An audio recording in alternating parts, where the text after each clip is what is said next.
Good afternoon. Welcome to episode 96 of UncommonCents. Dean Holmes and Craig Kamarth, both side by side. It happens rarely, but when it does happen, there's fireworks. Craig. We're probably more excited than everyone else, but anyway. Hopefully you can feel said energy of having two people in the same room. We'll jump right in. So episode 96 is about succession planning. And we probably spoke about this episode 10 or 20 a long while ago in terms of succession. And not much has changed. We did a bit of a call out for everyone to get their businesses in order in relation to succession, Craig. And I think there's still a few businesses yet to get organised in this regard. And so we're going to run through a couple of the things that we're seeing in terms of business succession, some of the challenges and opportunities as well for practices going along. And Craig, we first divided it into unexpected succession. And we'll start with the unexpected from you, and unexpected for those that aren't really aware. We're not expecting to die. And so it can come as an unexpected shock to your business partners, to your staff, and to your employees, and to your clients. And so what do we need to be thinking about in terms of the unexpected? And you're right, Dean. I know talking about this again, it's important we talk about this again, because the reality is the majority of people who listen to this still wouldn't have done something about it. Yep. So we've got to keep bringing this up. We've got to keep talking about it. With the unexpected, I like to actually say what you've got to do is put a plan in to expect the unexpected. And then that way, Dean, even though it's still unexpected, there's protocols in place to make that work. Now, when unexpected happens, clearly you have probably lost your business partner, or if you're a sole practitioner advisor, then your business has lost its whole advisor, owner, everything.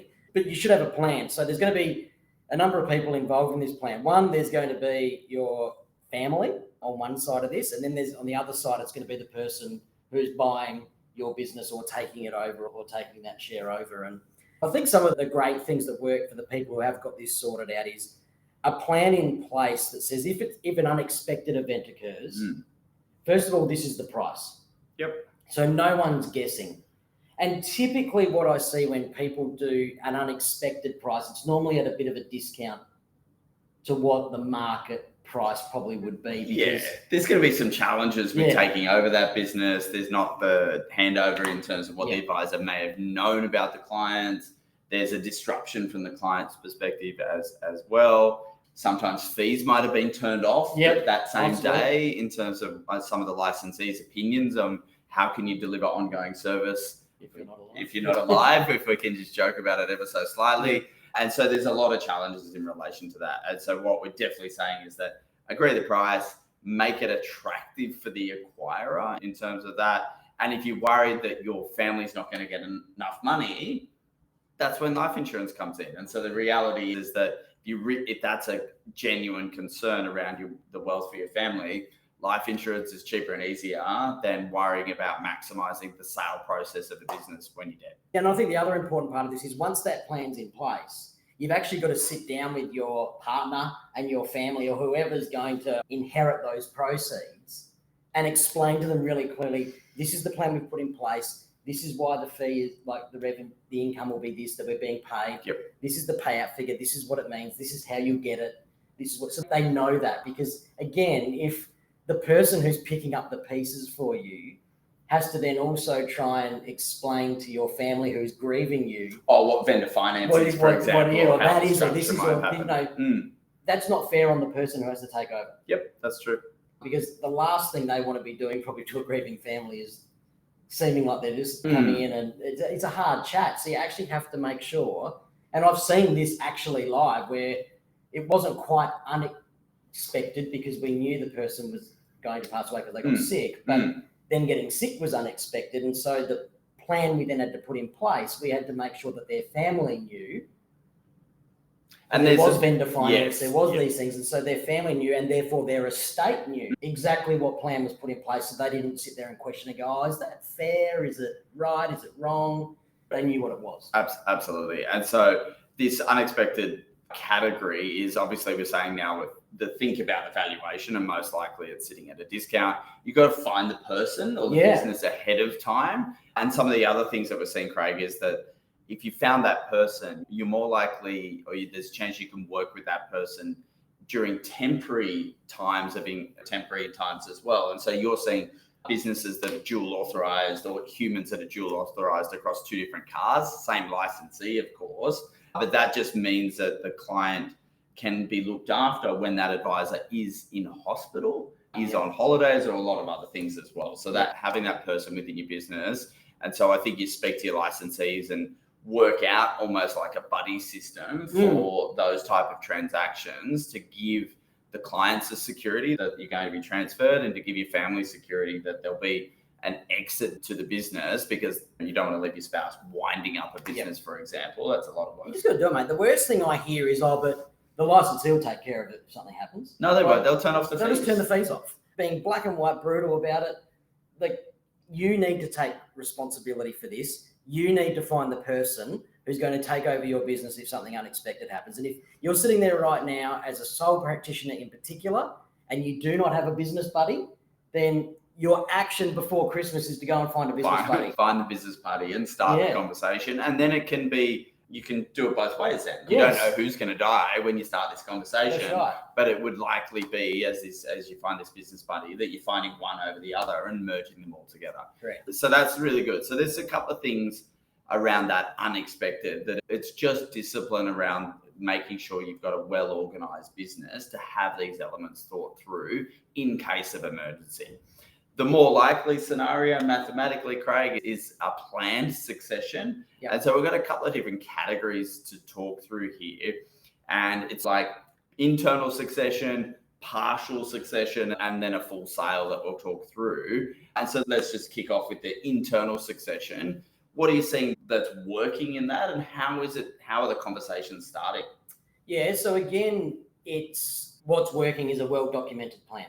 Pricing methodology that is also documented and agreed to. Not specifically an actual price, because obviously market trends are going to change in terms of what valuations are applied to these financial advice books. But I think a pricing methodology has to be agreed to. And then the time frame, payment, all of those things need to be documented and agreed to. Even though we're right now in business together and we're buddies, I can tell you every time money comes up, it's amazing what it does to relationships if the planning's not right. Absolutely. Right? Absolutely.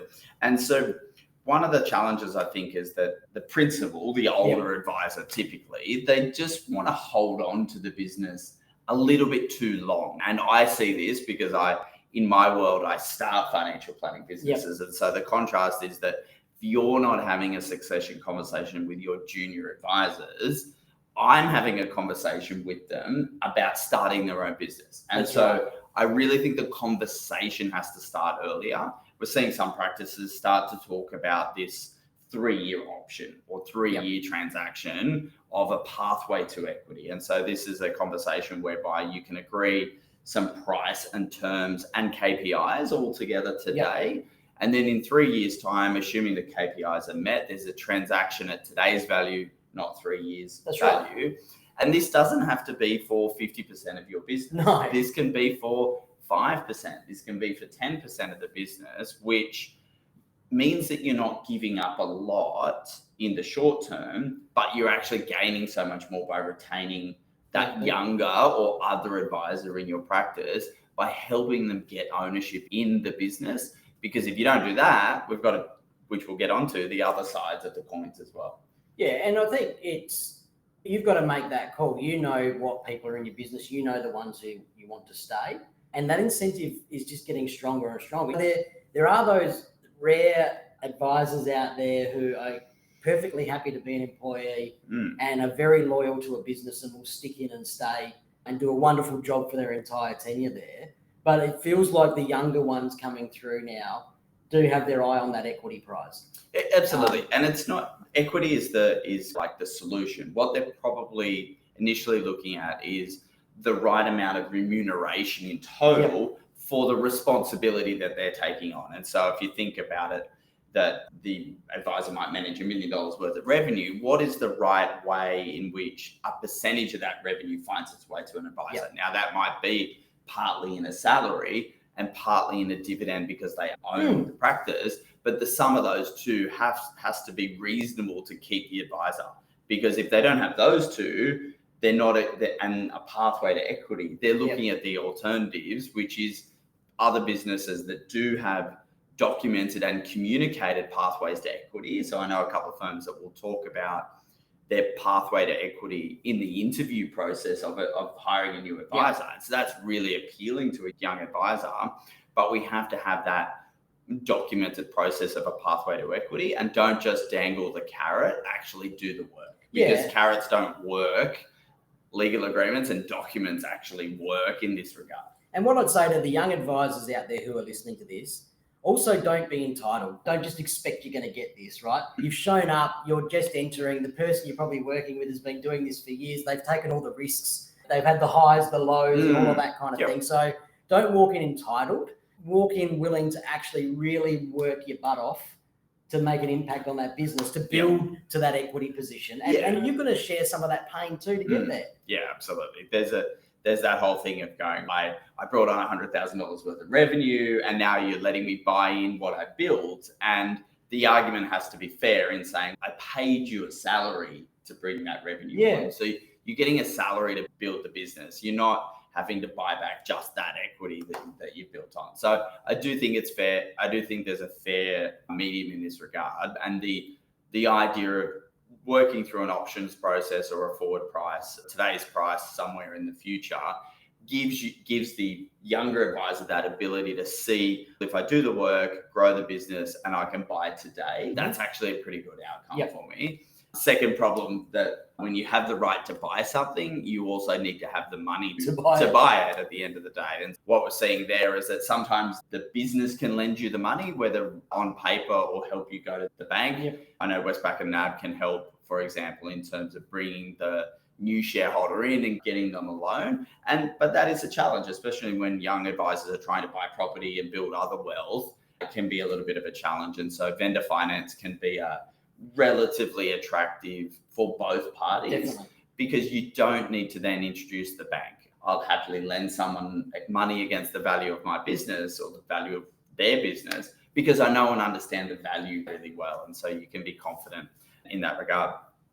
So let's change and talk about the full succession. And you had a really interesting insight around timing of when should you have a conversation about selling the business. Yeah, and it's an interesting one, right? So I hear a lot, I'm thinking about retiring in 3 years or selling in 3 years. And my question to people when they say that to me, like today, is, so why wouldn't you just sell it today then? We know that valuations are probably at the top. They're lofty. They're lofty right now, and they may not stay that way for forever. Like the pencil might get sharper in terms of that. So why maximize value today. But the conversation has to extend past the money bit in these scenarios. I like to sit down with people and go, give me what utopia looks like. And price is one of those. And if you're a sensible business person, utopia, you don't come up with some figure that no one's ever going to pay. You get the right figure. But once that's put to the side, like I always like to say to people, okay, Dean, you want $3 million for your business. $3 million is in the bank, done. Now what? What else do you want? So it's got to become about what else. Okay, so if it was 3 years' time, but it's today, do you want to keep working for the next 3 years? Actually, you know what? I just want to advise for the next 3 years. I'd like 3 days a week. I'd like this. I'd like that. And it's not to say you're going to get all of that, but it's really important to think through that whole picture, because that whole picture equates to the succession of this. And interestingly, some of the reasons why advisors might be wanting to sell is actually that they're in the category of tired, and they're not tired of dealing with clients, and they're not tired of helping clients achieve their outcomes. They're tired of running a business. Correct. And part of what they're seeking when they go, I'm going to sell my business in 3 years, is actually the release of the stress around running the entire practice. And so if you're on the either side of this coin, having conversations with advisors about saying, I can buy your business earlier, we can work out the price and the terms and all of those kind of things, but please stay in my business. Please continue to be an advisor. You can work 3 days a week now because you don't have to run the business of delivering financial advice. And guess what? You get to do the most valuable thing, or the bit that you enjoy the most, and you've got rid of everything else. Correct. And so that can be this transition to retirement, to use our industry term. It can be that journey that you go on, whereby you sell earlier, you get your capital, which you can do whatever you need to do with, and you go through this journey of working part-time to look after your existing clients, still bring on new clients, still do all of that fun without doing the payroll on a monthly basis. And as we see advice firms continue to aggregate and become larger and that type of thing as well, that's the perfect opportunity for someone like that to go in, talk to that business about their plans, walk in, see the clients, leave. Absolutely. But then also within that plan, so if I know, Dean, you've come into my advice business now and you said, Craig, I've got 3 years, what we're doing then is you're still seeing those clients maybe for the next 2 or next 1.5, but then all of a sudden I know I have to give you a new advisor. It's within the firm, and over that last 12 months, there's a really nice handover of those clients, and everyone's embedded in the business, and then away they go. The handover's even easier, and the acquisition is even easier. If I'm buying a business but the advisor's not changing, what risk do I have that a client will leave? Much lower. It's so much lower. It's the same risk that the client would have left with the existing advisor because they're coming along. So it's really low risk. And so, I think that this as a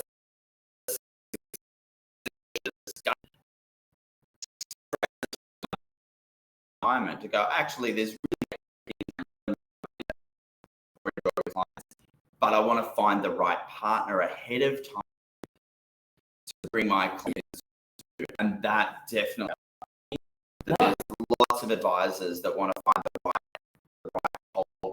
home for their clients, and that's not about the money. And so I know cases where advisors now are approaching about maybe buying my business in the future. And we should have that conversation earlier in the process as opposed to leaving it to when you do want to retire. It's harder at that point in time. Correct. And we all know that whenever you talk to an advisor about this, the first thing that comes up is I want to make sure they go somewhere where I know my clients will be looked after. And so, I'll just repeat again, put the money to the side for the minute. If you're in this boat, sit there and actually decide what you want that next transition to look like and get really comfortable with that. And then the other bit is a bit easier. It's very easy to say, I know, but you've got to think through that bit because money's not all about this. Absolutely. So that's a interesting discussion around full succession, so that your business, you're not partially selling to internal people, you've got this full succession. Obviously the full succession does bring your support staff and maybe your junior advisor into a bigger business, which has a lot more value in terms of training, mentoring, and then that younger advisor potentially having equity as well. The last kind of succession element is this partial sale of your business. It doesn't solve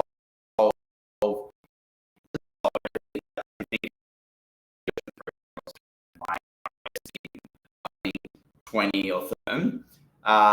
Some that gives it a king of succession, but what do you think? Yeah, it's an interesting one, isn't it? Because why are you giving that portion? Is it because you need a capital injection to pay down some debt and it's going to make you feel better? Is it because, I think the valuation is toppy right now, so I don't want to take it all off the table, but I will price. But what you've got to remember in doing this bit is you've now got a new business partner. Things could change through that regard. Like, make sure that all of the expectations are clear, and then what's going to happen into the future. The question I ask is, so the person 30% in it, what's their interest in that? Is it to build it up and something else? It's an really think through that. It's not always going to be the permanent solution. Then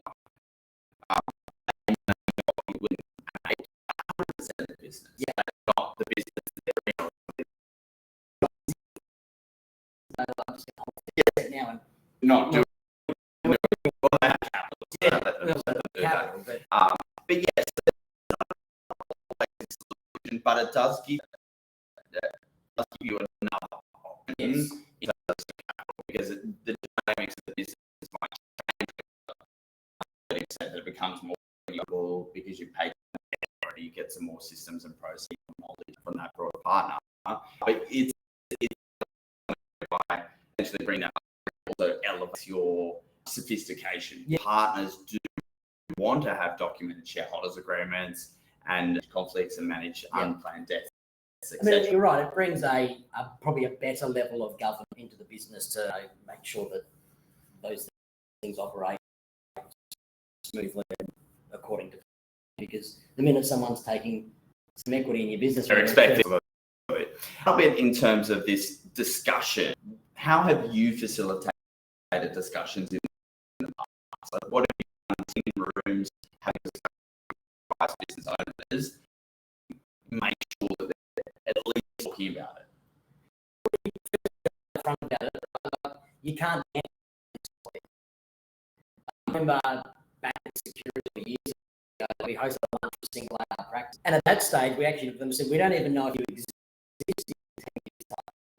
Yep. Now they're still going, but in this room, look at each other, find your business buddy. Like you've actually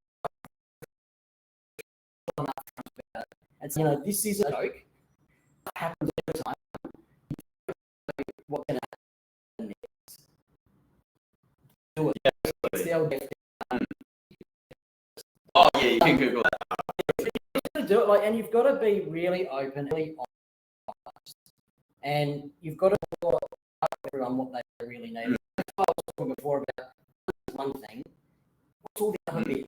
It's like, and that's it you've really thought about, because that even if it's not an unexpected one, but that's the bit that's going to cause friction. That's the bit that's going to get people. So just pull it all out. It takes a lot of tossing ideas around the room and really dragging out what people want. And the other one, Dean, that I find is when I first say to someone, tell me what you want, I don't know.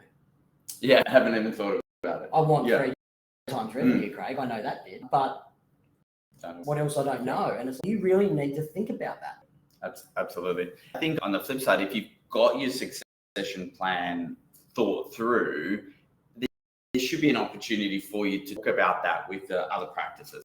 I am thinking dealer group in terms of the conference and connection is that we'd be talking about it. What is the successful case studies? And I can look at our advisors and talk to that we have an agreement. We have a buy-sell agreement in terms of that we value the business at, so we know and understand that. We know and understand that we predominantly all have insurance cover, the ownership of the business that we have, and we do a recheck every single year. So every single year, the company revenue times 3. It's not. We're not trying to make it overly complex, minus debt, of course. But we value the business, and we send around shareholders that they sign off just so they know and understand it. That doesn't bring the partners on the journey, which is something that we should be continuing conversation around. But at least we can say that if this business lost one of the equity owners in the unexpected category, that we actually have a documented solution that would work, that we think would work. You've got to think about it and test it every so often, but we have a documented solution that would work such that the business can continue on even though we lose a shareholder. Yep. Mate, it's in case of emergency, break glass. Break the glass, absolutely. So there's a lot of conversations that are happening around acquisitions of financial planning firms. That's not always succession. No. That's not the succession that we're always thinking about here, is that if you get a good offer and the culture's right and you sell your business into a bigger business, or you roll your equity in, you've got the same problems once again. If I merge with another practice, we've just doubled our problem, not anything else, because we now have 2 shareholdings in one business. And so that still needs to be resolved in the same way.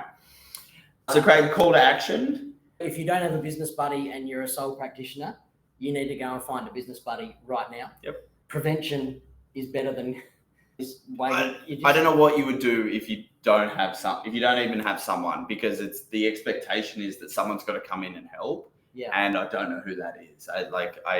You would look at your licensee and you would go, oh, my licensee would do it, but I'm not sure. You just definitely know, right? So you need to find a business buddy. If you're a multi-AR practice with partners and all of those things, you need to have this documented.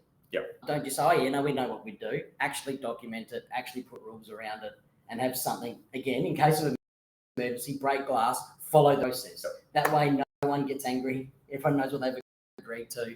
I love your idea of just to make sure everyone's still on the same page. Just to make sure everyone's still on the same page, that we know what would happen. And we know that the price changes each year.